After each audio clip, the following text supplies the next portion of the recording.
Bien, continuando con las clases de Derecho Fiscal, en esta ocasión estudiaremos el tema de las auditorías fiscales. Recordando un poco sobre el ciclo del contribuyente, decíamos pues que este se inicia con la inscripción al Registro Federal de Contribuyentes ante el Servicio de Administración Tributaria, el SAT. Y una vez que ya estamos inscritos, pues de acuerdo al llenado del cuestionario que se nos realizó en ese momento, pues es que la autoridad nos va a establecer las obligaciones fiscales que de acuerdo con las distintas leyes, como pueden ser el impuesto sobre la renta, el IVA o el IEPS, pues se nos asigne la autoridad. Normalmente, pues tenemos la obligación de efectuar pagos provisionales del impuesto sobre la renta, pagos mensuales definitivos del IVA. Si tenemos la obligación del IEPS, pues presentamos los pagos también definitivos. Y anualmente, pues tenemos que presentar nuestra declaración anual, ya seamos persona moral o seamos persona física, pues en el mes, dentro de los 3 primeros meses siguientes al cierre del ejercicio, las personas morales la tendrán que presentar y las personas físicas durante el mes de abril. Claro que una vez ya que nos inscribamos en el RFC, pues tendremos la obligación de emitir los llamados CFDI, comprobantes fiscales digitales por Internet, e igual llevar nuestra contabilidad electrónica y presentar las declaraciones que ya mencionamos. Sin embargo, pues la autoridad vigila el debido cumplimiento de esas obligaciones fiscales y pues en sus controles lleva los registros de aquellas que han sido cumplidas o de las que no han sido cumplidas por los contribuyentes. Y pues el paso siguiente, en caso de que no hayan sido cumplidas las obligaciones en los plazos establecidos por las disposiciones fiscales, pues la autoridad emitirá lo que se llaman requerimientos o notificaciones fiscales. Este medio que tiene la autoridad para comunicar al contribuyente y solicitar la información es a través de las notificaciones, que como ya comentamos en clases pasadas, pues en la actualidad la herramienta que es utilizada pues es el llamado buzón tributario, aunque también existe todavía la modalidad presencial cuando un funcionario, un empleado del SAT, pues acude al domicilio fiscal de los contribuyentes a notificarle lo que se llama un requerimiento para que éste presente sus obligaciones fiscales en su tiempo.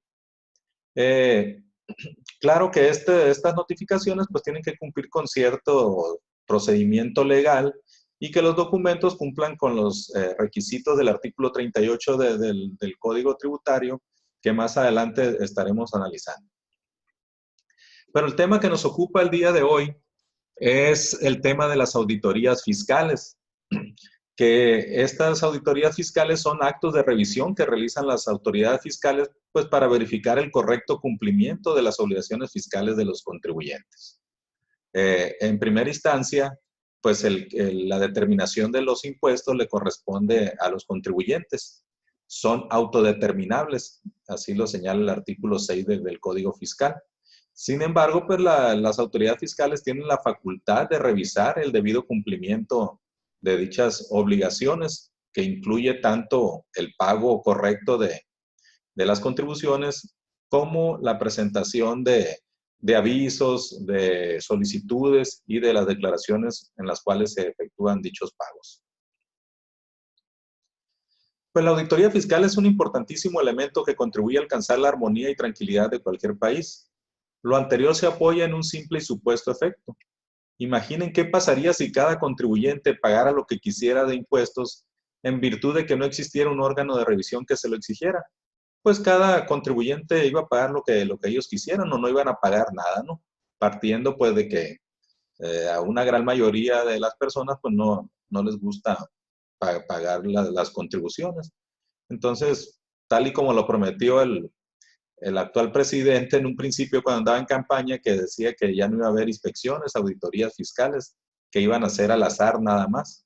Pero pues ya se llega al poder y se olvida todas estas pretensiones. Entonces la auditoría fiscal es un elemento que tiene el gobierno, la autoridad fiscal, pues para cerciorarse de que los contribuyentes estén cumpliendo debidamente con sus obligaciones fiscales. Y bueno, la autoridad administrativa, en este caso el Servicio de Administración Tributaria, pues es el órgano, la dependencia que tiene la facultad o la atribución de llevar a cabo estas auditorías fiscales. Y dentro de su ley orgánica y de su reglamento interior, se señala pues que el SAT puede vigilar y asegurar el debido cumplimiento de las disposiciones fiscales y aduaneras y, en su caso, ejercer las facultades de comprobación previstas en dichas disposiciones. El siguiente ordenamiento que vamos a analizar pues es el Código Fiscal de la Federación, lo que hemos estado analizando durante el curso de esta materia. Y en el artículo 42 de este Código Tributario encontraremos pues las facultades de comprobación. El Código Fiscal no habla de auditorías fiscales ni de revisiones fiscales, se le conoce como facultad de comprobación. Y dentro de esas facultades de comprobación del artículo 42, pues tenemos aquella que le sirve a la autoridad para rectificar declaraciones. Este tipo de facultad pues prácticamente está en desuso porque pues actualmente ya los impuestos o al momento de llenar nuestra declaración, pues el propio sistema de declaraciones y pagos pues va efectuando las operaciones aritméticas. Entonces aquí no hay un margen de error. Entonces, sin embargo, la fracción primera del artículo 42 todavía señala este tipo de auditorías que se le conoce como revisión aritmética también. Otro tipo de revisiones es la que se conoce como revisión de gabinete o escritorio, aunque el Código Fiscal lo señala como la revisión de la contabilidad en las oficinas de las autoridades fiscales. Es decir, la autoridad fiscal acude al domicilio fiscal del contribuyente, le notifica un oficio de revisión y en el cual se le señala que cuenta con el plazo de 15 días para acudir ante la propia autoridad a entregar la documentación que se le está requiriendo. Normalmente en una auditoría lo que se le requiere pues es que presente su aviso de inscripción, que presente los FDI, que presente la contabilidad electrónica, que presente las declaraciones. Entonces, una vez que el contribuyente proporciona esta información, los auditores inician con su revisión en las oficinas de las autoridades. A eso se le conoce como revisión de gabinete o de escritorio. En el código, repito, se le conoce como la revisión de la contabilidad en las oficinas de las autoridades. Otro tipo de revisiones, que son las más comunes y las más temidas también, son las conocidas como visitas domiciliarias. Su mismo nombre lo señala, es cuando un grupo, un equipo de auditores del SAT, en este caso, de las autoridades estatales, pues acude a los domicilios fiscales de los contribuyentes y de inmediato inicia con la revisión de todos los elementos que conforman la contabilidad, que ya les comentaba hace un momento. Desde cada uno de estas auditorías se les explicará el procedimiento. Otro tipo de revisiones es la revisión de dictámenes. El dictamen fiscal es aquel documento que emite un contador público certificado autorizado por el SAT y para que les efectúe las auditorías fiscales a los contribuyentes. Es decir, yo como contribuyente contrato a un contador público registrado para que me emita un dictamen fiscal. Y ese dictamen fiscal pues tiene validez ante las autoridades fiscales. Sin embargo, la autoridad, al detectar alguna irregularidad en esos dictámenes que emite un contador público registrado, pues tiene la facultad también de revisar esos dictámenes. Otro tipo de revisiones es la revisión de expedición de comprobantes fiscales. Hablábamos pues dentro de las obligaciones que tienen los contribuyentes de emitir comprobantes fiscales, los conocidos como CFDI. Entonces también tiene esa facultad la autoridad de acudir a los domicilios fiscales de los contribuyentes y cerciorarse que estos estén emitiendo los CFDI y que lo hagan también de la manera correcta. Una de las modalidades más recientes y apoyados en toda la tecnología digital, en lo electrónico, pues es que han nacido también lo que se conoce como revisiones electrónicas.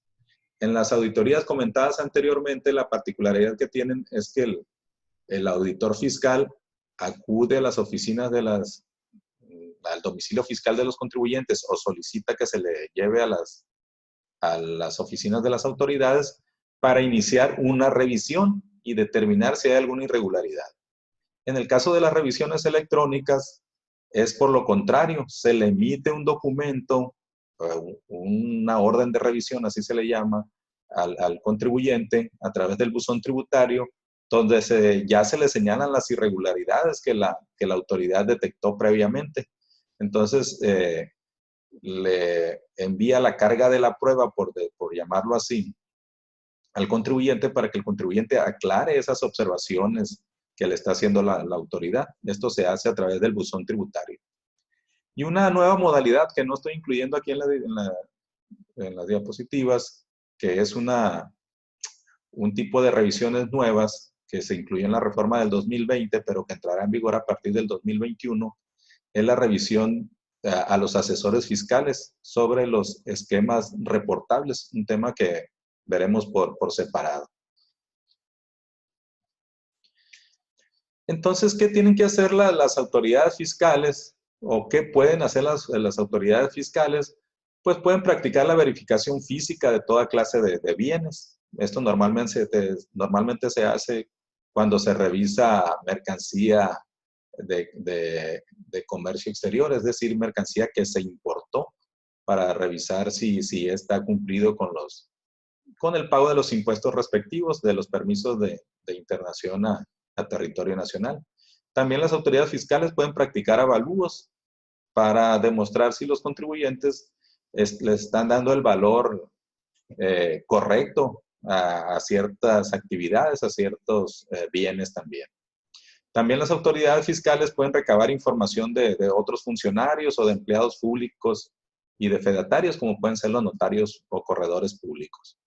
Y también en caso de que la autoridad presuma que se está cometiendo un delito fiscal, pues pueden formular denuncias, querellas o declaratorias ante el Ministerio Público de la Federación. Bien, existen ciertas actuaciones de la autoridad que no se consideran facultades de comprobación. Sí son facultades de la autoridad fiscal, pero no son facultades de comprobación. Y en este momento les explico cuál es la diferencia entre una y otra. Cuando la autoridad ejerce sus facultades de comprobación, esto implica que ya puede aplicar una sanción o una multa. En el caso que les estoy comentando aquí del artículo 41A y del artículo 42A, la autoridad puede llevar a cabo estas facultades, pero la diferencia es que no se le aplicará una multa al contribuyente en caso de encontrar alguna irregularidad. Normalmente este tipo de actuaciones de las autoridades fiscales se le conoce como cartas de invitación. Entonces las autoridades, con fundamento en este artículo 41A y 42A del Código, pueden solicitar datos, documentos, informes para aclarar información asentada en declaraciones provisionales, anuales y complementarias, o por otro lado también para planear y programar actos de fiscalización. Es decir, para saber a quién le va a mandar alguna auditoría, a quién detectar algunas irregularidades para posteriormente, ahora sí, ejercer sus facultades de comprobación. Entonces, es muy importante lo que dice el último párrafo de estos dos artículos, señala que no se consideran iniciadas las facultades de comprobación. Entonces, si hay alguna irregularidad, repito, no se le estaría aplicando alguna sanción al contribuyente. Cuando ya sí se ejerce una facultad de comprobación del artículo 42 y se encuentra una irregularidad, entonces sí, la autoridad tiene la facultad de imponer una multa. Bien, cuando los contribuyentes se opongan o obstaculicen las facultades de comprobación, pues la autoridad no se va a quedar con los brazos cruzados, ¿no? La autoridad puede solicitar el auxilio de la fuerza pública para que el contribuyente le entregue la documentación o le permite el acceso a su domicilio fiscal. También puede solicitar a la autoridad competente que se proceda por desobediencia a un mandato legítimo de autoridad competente. Y también en su caso, pues puede imponer la multa correspondiente al no permitir a los auditores que lleven a cabo su revisión fiscal. Hace un momento señalaba el artículo 38. El artículo 38 habla de los actos administrativos, es decir, aquellos documentos, aquellas actuaciones que la autoridad fiscal le pretenda notificar al contribuyente, pues debe de cumplir con ciertos requisitos. Estos requisitos es constar por escrito en un documento impreso o digital. Debe señalar la autoridad que emite dicho documento, estar fundado y motivado, es decir, señalar en qué artículos se está basando y por qué razones o motivos está enviando, en este caso, una auditoría fiscal. Debe expresar la resolución, objeto o propósito de que se trate. Debe llevar la firma del funcionario competente, que ya puede ser una firma autógrafa, es decir, de puño y letra, o puede también ser firmado de manera electrónica por el funcionario debidamente facultado para ello. Y también un requisito del acto administrativo es que se debe señalar el nombre de la persona a quien va dirigido tal actuación. Además de esos requisitos del artículo 38, la orden de visita, es decir, el documento que se le va a notificar al contribuyente para que proporcione la información que se le solicite, pues debe de llevar otros datos adicionales. Es decir, debe señalar el lugar o los lugares en donde se va a efectuar la visita domiciliaria. Debe señalar el nombre de la persona o personas que van a efectuar la visita. Es decir, se debe señalar en ese documento llamado orden de visita u orden de auditoría, pues los nombres de los funcionarios que van a ejercer las facultades de comprobación. Es decir, el nombre de los auditores que van a visitar al contribuyente. Y también las personas designadas para efectuar la visita la podrán hacer conjunta o separadamente. Es decir, en el primer orden de visita inicial se puede señalar, por decir así, a 2 auditores y después se pueden ampliar los nombres de los auditores. Bien, ¿cuáles son estas reglas de las visitas domiciliarias? En el artículo 44 nos señala, pues, cuál es el procedimiento que deben de seguir las autoridades para llevar de una manera legal este tipo de revisiones.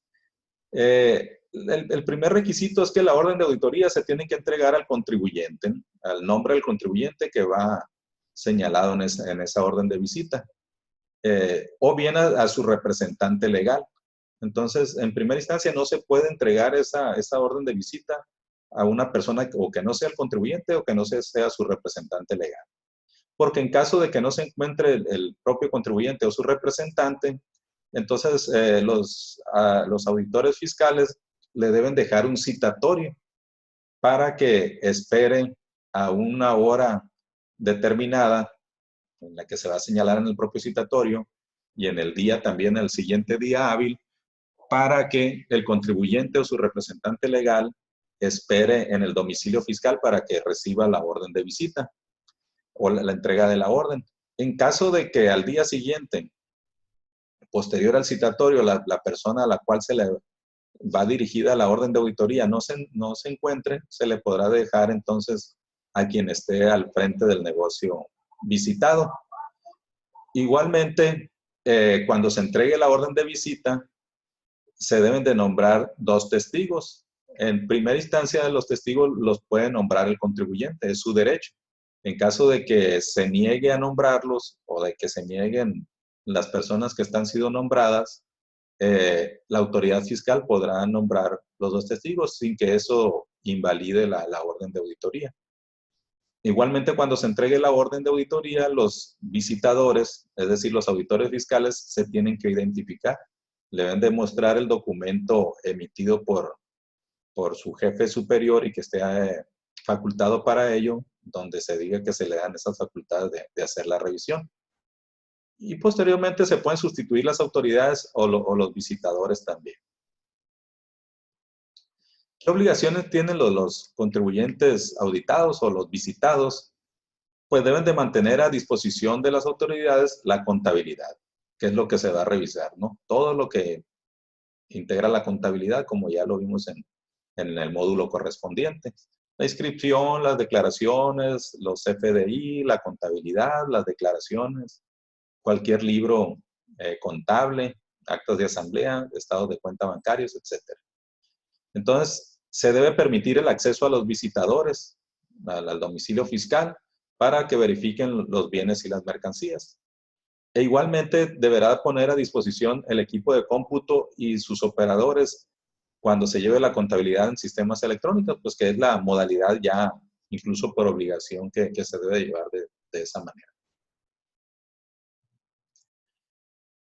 Ya una vez que se entrega la orden de visita, cumpliendo con los requisitos anteriores, pues ya el desarrollo de la visita domiciliaria va a consistir pues en el levantamiento de actas, los documentos en los cuales los auditores van plasmando todo lo que van encontrando en una auditoría, se le conoce como actas de auditoría.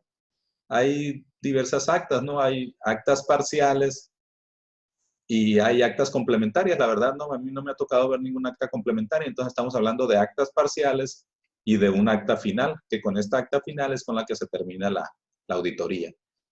Por ponerles un ejemplo, el día 24 de marzo, los auditores llegaron al domicilio fiscal ubicado en tal calle del contribuyente fulano de tal, a entregarle una orden de visita.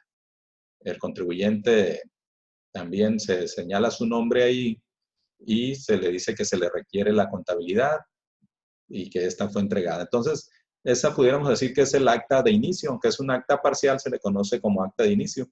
En esa acta los auditores van plasmando todo lo que van encontrando, todo lo que va sucediendo desde el momento en que llegaron al domicilio fiscal hasta una vez que se les entregó toda la documentación. O si no se le entregó toda, también lo dejan plasmado ahí. Posteriormente de la revisión que van efectuando los contribuyentes, tienen que ir elaborando o levantando, como se dice en el argot fiscal, las actas de auditoría parciales. Es decir, el día siguiente se revisaron los ingresos que declaró el contribuyente, se revisaron los FDI de sus ventas, se revisaron los libros diario y mayor, se revisaron las declaraciones. Al día siguiente se levanta otra acta para manifestar que se revisaron las deducciones, los gastos, el costo de lo vendido, y etcétera. Entonces, de cada actuación que van teniendo los auditores, se debe ir plasmando en actas de auditoría, que en primera instancia les decía son actas parciales. Cada acta va firmado por los auditores, por los testigos que fueron nombrados y por el propio contribuyente o su representante legal. La autoridad, cuando así lo decida, puede colocar sellos o marcas. Por decir algo, llegan el primer día a hacer la revisión y tienen la presunción o la creencia de que el contribuyente pues va a abandonar el domicilio fiscal, pues los contribuyentes pueden poner sellos o marcas en las puertas o también en el mobiliario para que no se extraiga la contabilidad que en ella queda resguardada. Como les decía, todo esto se va plasmando en actas parciales y al final, pues como su nombre lo dice, se elabora un acta final con la cual ya queda concluida la visita domiciliaria. Previo a esta elaboración del acta final, se debe elaborar una acta parcial que se le conoce como última acta parcial. Así se le dan el nombrar. Entonces, el plazo que debe existir entre esta última acta parcial y el acta final, pues será cuando menos de 20 días. Se le da este plazo al contribuyente para que desvirtúe o presente pruebas de las observaciones que le está haciendo los auditores en las actas parciales. Entonces, en la última acta parcial, se le dice que es la última acta parcial al contribuyente, entonces tiene 20 días para presentar pruebas o bien para autocorregir su situación fiscal. Y si esto no sucede, es decir, si el contribuyente en el plazo de esos 20 días no presenta pruebas o no desvirtúa las observaciones, entonces se tendrán por consentidos los hechos. Es decir, está el que otorga calla, pudiéramos decir. El que calla otorga, perdón. Entonces, aquí se tendría que seguir con el siguiente procedimiento de levantar el acta final. Si es más de un ejercicio fiscal el que está siendo revisado, se le darán 15 días adicionales al contribuyente para que presente esas pruebas, adicional de los 20 días. Ya una vez que se concluye la visita domiciliaria con la notificación del acta final, pues para poder iniciar otra a la misma persona, pues se requiere de una nueva orden de auditoría, inclusive cuando las facultades de comprobación sean para el mismo ejercicio y por las mismas contribuciones. ¿Qué plazos tiene la autoridad para concluir las visitas? El plazo es de 12 meses. Se inicia entonces con el plazo con la notificación de la orden de auditoría y se concluye con el acta, con la notificación del acta final. ¿Qué sucede si dentro de ese plazo de 12 meses la autoridad no le notifica el acta final al contribuyente? Entonces todo lo actuado por los auditores quedaría sin efectos. Es decir, todo lo actuado, aunque debiera, la cantidad que debiera el contribuyente, pues ya no se le puede cobrar porque la autoridad se excedió del plazo legal de los 12 meses. Entonces, cuando no se levante el acta final, en visita domiciliaria, en revisión de gabinete se le conoce oficio con observaciones. Entonces, al no notificarse en el plazo de 12 meses, quedaría sin efecto todo lo observado por los auditores. Existen algunas situaciones en las cuales se suspende ese plazo de los 12 meses. Uno de ellos es en caso de huelga. Por obvias razones, si la empresa entra en un periodo de huelga, pues se suspende el plazo hasta que ya se conjura la huelga, empezaría otra vez a contar el plazo, ¿no? También por obvias razones, si fallece el contribuyente, pues se suspende el plazo. Esto no quiere decir que el SAT, fíjense, deje descansar en paz al fallecido, ¿no? Le va a seguir con las personas que son los herederos, por eso se tiene que nombrar lo que se conoce como una sucesión. Entonces, ya una vez que se nombra la sucesión, la auditoría sigue con los herederos o legatarios. Si el contribuyente desocupa el domicilio fiscal sin presentar el aviso correspondiente, pues también se suspende el plazo hasta que se encuentre para dónde se cambió, donde se encuentre el contribuyente. O bien, si el contribuyente, cuando está la revisión fiscal, interpone un medio de defensa, pues también se suspende el plazo de los 12 meses. Puede ser que la visita domiciliaria se concluya anticipadamente. En este caso se da cuando el contribuyente se va a dictaminar. Es decir, recuerden que explicaba hace un momento que existe la opción para que un contribuyente presente un dictamen fiscal avalado por un contador público registrado. Entonces, si ya está diciendo, oye, me va a revisar este contador público registrado que tu SAT le está dando la autorización, pues no me mandes una visita domiciliaria, o si me la mandas, esta deberá de ser concluida por anticipado, de acuerdo al artículo 47. ¿Cuál es el procedimiento que se sigue para revisar un dictamen? En primera instancia, siempre se tiene que requerir la información y documentación al contador público que haya formulado el dictamen. Es decir, en este caso no se molesta al contribuyente o a la empresa directamente. ¿Por qué? Porque quien emitió el dictamen, pues es el contador público registrado ante el SAT. Entonces, ante él, a él es el que se le solicitará la información y documentación relativa a ese dictamen. Se ejerce directamente con el contribuyente la facultad de comprobación cuando el contador público registrado no proporcione o sea insuficiente o falta de entregar la información. Entonces, ahora sí, ya no se respeta de lo que se conoce como revisión secuencial. Ya el contador público no satisfizo los requerimientos de la autoridad, entonces ahora sí se va con el contribuyente. Y las autoridades fiscales le pueden solicitar a terceros o responsables solidarios información y documentación relacionada con el dictamen. Esta revisión de dictámenes es la modalidad de revisión de escritorio de gabinete, es decir, en las oficinas de las autoridades es donde se hace esta revisión. La otra revisión que comentamos es la revisión de gabinete o la revisión de la contabilidad en las oficinas de las autoridades. Igual, el procedimiento se le notifica la orden de auditoría. Aquí, pues, la ventaja, por llamarlo así, o que no es tan dura este tipo de revisión, es que se le dan 15 días al contribuyente para que entregue la documentación, una vez que se le haya notificado la orden. A diferencia de una visita domiciliaria que en el momento se le tiene que entregar a los auditores toda la información. Aquí no. Se le dan 15 días para que acuda a las oficinas de las autoridades a entregar la documentación que se le está solicitando. Y para concluir, ya comentábamos de manera así por encimita, para concluir este tipo de revisiones, se concluye con el oficio de observaciones, o en caso, que tampoco a mí no me ha tocado ver ningún oficio que se concluya la revisión sin observaciones. Normalmente toda auditoría se lee con alguna observación, aunque sea mínima. Entonces, se notifica la orden, se le entrega en 15 días y los auditores pues tienen todo ese lapso de 12 meses, aunque es muy extenso, para hacer una revisión de gabinete. Normalmente las revisiones de gabinete son revisiones rápidas, ¿no?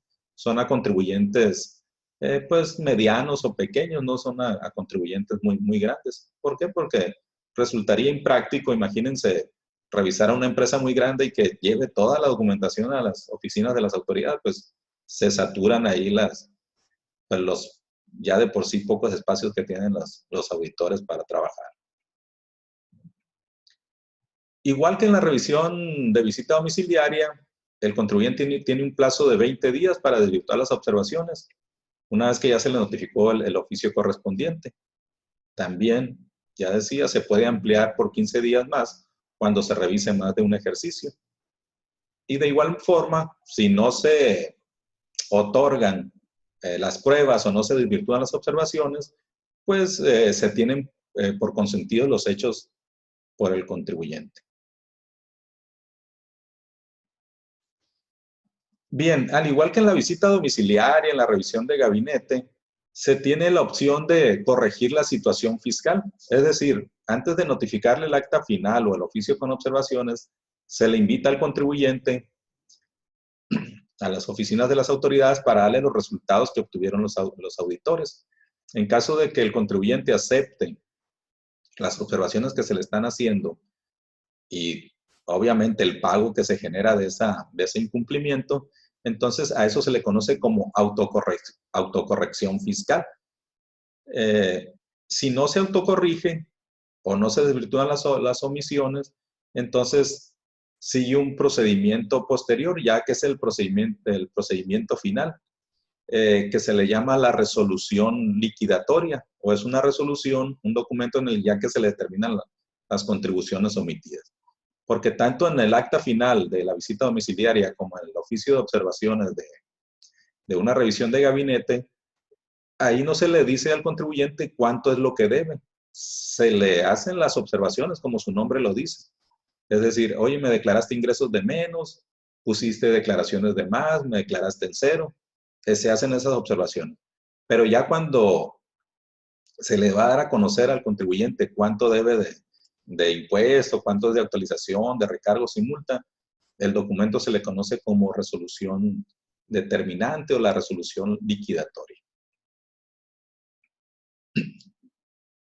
El otro tipo de revisiones es la expedición de comprobantes fiscales. Ya decía hace un momento que la autoridad tiene esa facultad de revisar si los contribuyentes están expidiendo comprobantes fiscales y si lo están haciendo, pues que lo hagan de la manera como lo señala el propio Código Fiscal, el artículo 29, 29A y toda la apartado 2.7 de la miscelánea y todo lo demás que ya hemos comentado en clase.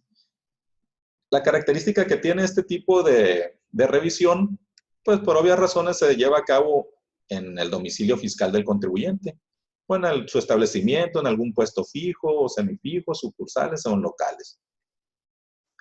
Aquí otra característica diferente al resto de las revisiones es que la entrega de la orden de autoría se le puede hacer a cualquier persona que esté al frente del lugar visitado. Bueno, puede ser el representante, puede ser el encargado, el visitado, quien se encuentre al frente del lugar. Aquí no es necesario obligatorio, que al no encontrarse el contribuyente se le deje un citatorio. Entonces, por obvias razones, imagínense si le dejo un citatorio para decirle que voy a volver al día siguiente a ver si expide comprobantes fiscales, pues no tendría razón este tipo de auditorías. Igualmente, los visitadores, los auditores se tienen que identificar y también se tienen que nombrar a 2 testigos. Esto de acuerdo al artículo 49. De igual forma, se levanta un acta circunstanciada. Aquí sería una, es acta de inicio, es acta parcial y acta final a la vez. En un solo día, en un momento, vamos a decir, 1 hora, 2 horas, se lleva a cabo esta revisión de comprobantes fiscales.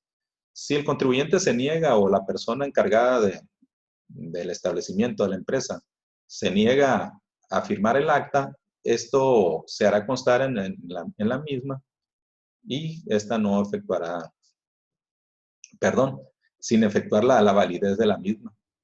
E igualmente se formula una resolución respectiva cuando haya irregularidades. Es decir, se plasma ahí cómo se dio cuenta la autoridad de que no estaban expidiendo comprobantes fiscales y le aplicará la sanción correspondiente. Y de lo más nuevo que ya les comentaba son las revisiones electrónicas, que la característica que tienen estas revisiones, pues de que no va un funcionario, un empleado del SAT a visitar al contribuyente, sino que a través del buzón tributario se le envía el documento digital al contribuyente, donde se le dice que se encontraron irregularidades y entonces la carga de la prueba es para el contribuyente para que desvirtúe esas observaciones o bien pague las contribuciones que se le están observando ahí. Para esto tiene un plazo de 15 días. Una vez que ya se le notificó a través del buzón tributario, tiene 15 días el contribuyente para desvirtuar las operaciones o bien para pagar. Si cuando exhiba las pruebas y ya la autoridad las va a analizar en un plazo de 40 días, entonces ya podrá emitir y notificar la resolución definitiva.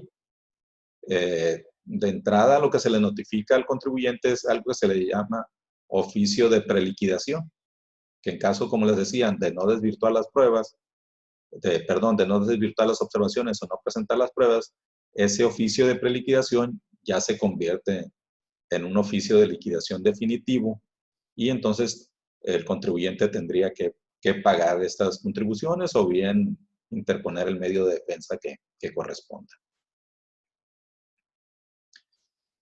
Como ya lo señalé anteriormente, las contribuciones que se detecte que se omitieron a través de las facultades de comprobación, entonces se van a determinar mediante una resolución que se le conoce como liquidatoria.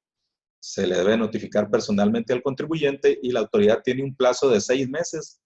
Una vez que ya se le notificó el acta final o el oficio de observaciones, la autoridad tiene 6 meses para emitir y notificar al contribuyente esta resolución liquidatoria. Y el contribuyente tendrá 30 días para pagar. 30 días para pagar o bien para interponer un medio de defensa. Sí, igual que cuando hablamos de los 12 meses de plazo para terminar las auditorías, si no se notifica en el plazo de 6 meses esta resolución liquidatoria, todo lo actuado por los auditores quedará sin efectos y todo lo que encontraron irregularidades, pues no se le podría cobrar o multar al contribuyente por esta situación, al no cumplir dentro del plazo de 6 meses con la notificación. Y bueno, ¿qué opciones? Bueno, tiene el contribuyente, ya lo señalaba, ¿no? Se le van a determinar los impuestos, todos los accesorios que ya comentamos en clase, como puede ser los recargos, las multas. Recuerden, aunque no es un accesorio, pero igual se tiene que pagar la actualización por efectos de la inflación de las contribuciones.